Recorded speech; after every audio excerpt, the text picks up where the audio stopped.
यह कहानी है कि रानी राजस्थान के कोटा जिले में कॉलेज के लिए एडमिशन लिया और इसी कॉलेज में राजस्थान से ही रमेश ने भी कोटा कॉलेज में प्रवेश लिया। रमेश साधारण सिंपल कहा जाए तो सीधा साधा लड़का था।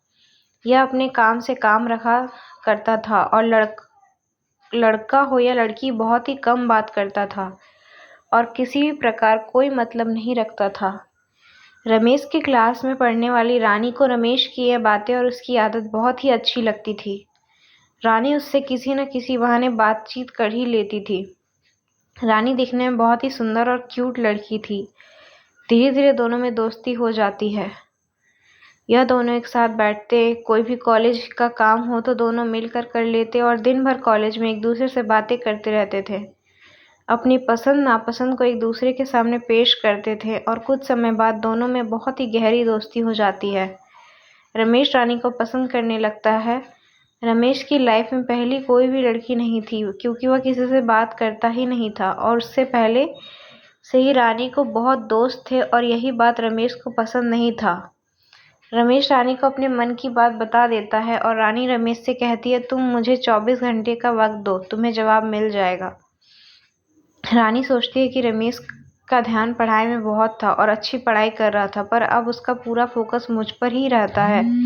अगर मैं इसकी गर्लफ्रेंड बन जाऊंगी तो यह पढ़ाई नहीं करेगा, सारा दिन मुझ पर ही बर्बाद कर देगा। ऐसे ही रानी के मन में ख्याल आते हैं जब रानी कॉलेज जाती है और रमेश उसको मिलता है और कहती है कि रमेश, मैं तुम्हें बस अपना दोस्त मानती हूँ, उससे ज़्यादा और कुछ नहीं। रमेश, मैं केवल कॉलेज में पढ़ने आई हूँ, अगर तुम चाहो तो हम अच्छे दोस्त रह सकते हैं। रमेश दोस्ती के लिए मना कर देता है।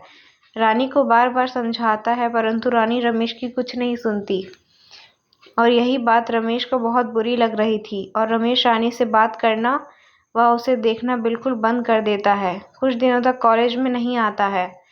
रमेश रानी को बुलाकर अपना पूरा फोकस पढ़ाई लगा देता है और वह किसी से भी बात नहीं करता, लड़का हो या लड़की। ऐसे ही देखते देखते कॉलेज का समय बीत जाता है और धीरे धीरे सब अलग होने लगते हैं। रमेश कॉलेज में टॉप नंबर पर आ जाता है और सभी स्टूडेंट से पहले नौकरी मिल जाती है। 2-3 वर्षों का समय बीत जाता है। रमेश को रानी के बारे में कुछ पता नहीं होता। रमेश अपनी पुरानी कंपनी को छोड़कर एक नई कंपनी में ज्वाइन करता है क्योंकि वहाँ पर उसकी पोस्ट सबसे ऊंची थी और ज़्यादा पैसे मिलते थे। जब रमेश अपनी नई कंपनी में पहला दिन ही गया था और जब वह अपने ऑफिस में जाता है तो रानी उसके ऑफिस में जूनियर के रूप में काम कर रही थी, परंतु रमेश उसके ऊपर बिल्कुल भी ध्यान नहीं देता, केवल अपने पूरा दिन काम में ही लगा देता है। लगभग 2-4 महीनों तक ऐसे ही समय निकल रहा था। हालांकि दोनों एक दूसरे को पहले से ही परिचित थे। एक समय ऐसा आया जो किसी प्रोजेक्ट के लिए दोनों को ही बाहर जाना पड़ा। प्रोजेक्ट के सिलसिले में रानी और रमेश की बातें होने लगती है। रानी रमेश को पुरानी बातें समझ आती है कि मैंने क्यों मना किया था। रमेश उसकी बात से सहमत हो जाता है, फिर से गहरी दोस्त बन जाती है। पूरी कंपनी में इनके नाम की चर्चा होने लगते हैं। रमेश बिल्कुल सिंपल लड़का व सीधा साधा था। अचानक कुछ बदला बदला लग रहा था। वह रानी को डिनर पर ले जाकर उससे अपने प्यार का इजहार कर दिया और रानी रमेश से मना तो नहीं करना चाहती, परंतु उसको मना करना पड़ा क्योंकि कुछ ही दिनों बाद रानी की शादी होने वाली थी। जैसे ही रमेश के लिए रानी यह बात बताती है तो रमेश वहां से बिना बोले चला जाता है और रमेश का पूरी तरह से दिल टूट जाता है। रानी को भी बहुत दुख था।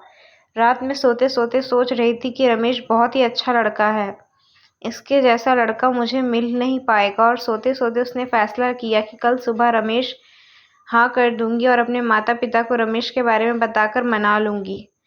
जब रानी दूसरे दिन ऑफिस में पहुंचती है तो उसको मालूम लगता है कि रमेश ऑफिस छोड़कर चला गया है और वहां भूल कर दोबारा कभी भी कंपनी में वापस नहीं आएगा। जाते जाते रमेश एक रानी के लिए लेटर लिख जाता है। रानी, मैंने जिस दिन तुम्हें पहली बार कॉलेज में देखा था उसी दिन से तुमसे प्यार करने लग गया था। मैं तुम्हें कभी भी नहीं भूल पाऊंगा। रानी, तुम जहाँ भी रहो, किसी के साथ भी रहो, तुम खुश रहना, पर मैं इस जीवन में इस टूटे हुए दिल को मैं कैसे जोड़ूंगा। मैं तुम्हें बहुत चाहता हूँ। मैंने सिर्फ और सिर्फ तुमसे प्यार किया है। रानी, मेरे जीवन में कोई लड़की नहीं है, ना मैं किसी को आने दूंगा। बस मैं तुम्हें हर पल हर घड़ी पल पल तेरी याद में मरता रहूँगा। आज के बाद